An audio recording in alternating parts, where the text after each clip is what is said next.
For the 8th time, I found Keith Hayes in bed with another woman. This time, I didn't argue. Instead, I just handed my jacket to the new girl, my voice flat. Use the back exit. She gave me one terrified look before scrambling out the door, clutching the jacket like a shield.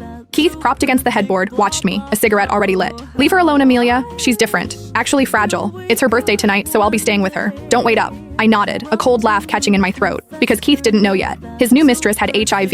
Used condoms littered the floor. The air was thick with a stale, familiar scent. I put on a mask, opened the window wide, and did not look at him again. He blew a lazy smoke ring, watching my movements with idle curiosity. Change of heart? Not filing for divorce today? Finally learned how the world works? Yes. My voice was soft. I've learned. Keith scoffed. Took you long enough. He stretched, the picture of indolence, and began pulling on his clothes. In our circles, the marriage contract is just the opening act. Once the performance is over, everyone finds their own entertainment. It's better you accept it. Saves us the tedious drama. I turned, silently watching him button his shirt. You really aren't coming back tonight? I asked. Nope. He buckled his belt, glancing at me. Why? Is today some special occasion? I shook my head. Just asking. Oh, right. He paused at the doorway. We're running low on condoms. Could you pick some up when you get a chance? Sure. The door clicked shut. I stood by the window a moment longer, watching his headlights cut through the night, disappearing at the end of the tree-lined drive. Then I picked up my phone and dialed a number. He's gone, I said. You can start cleaning now. 5 minutes later, 3 people in full hazmat suits entered the room. They efficiently gathered the scattered condoms, wiped down every surface with a special disinfectant, and stripped all the bedding, sealing it in airtight bags. The lead woman, a middle-aged professional, nodded to me. Mrs. Hayes, it's all handled. Rest assured, there will be no risk of infection left behind. Thank you, I said. Especially this bedroom, make sure it's thoroughly disinfected. Understood. I saw the wedding photo on the wall, defaced with a lipstick X by one of his lovers.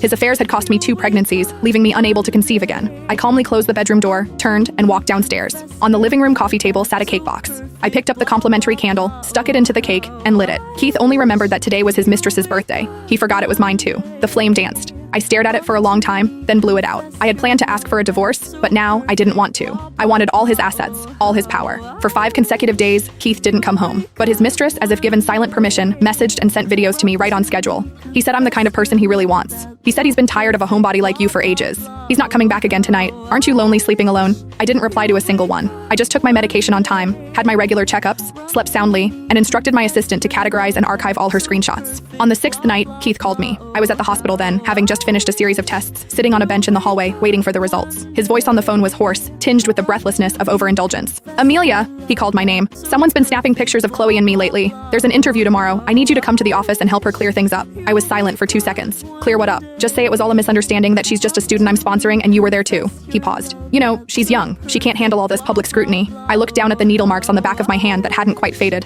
Okay, I said. A clear sigh of relief came from the other end. You're always so understanding. His tone softened. How about I come home tonight and spend some time with you? It's been a while since we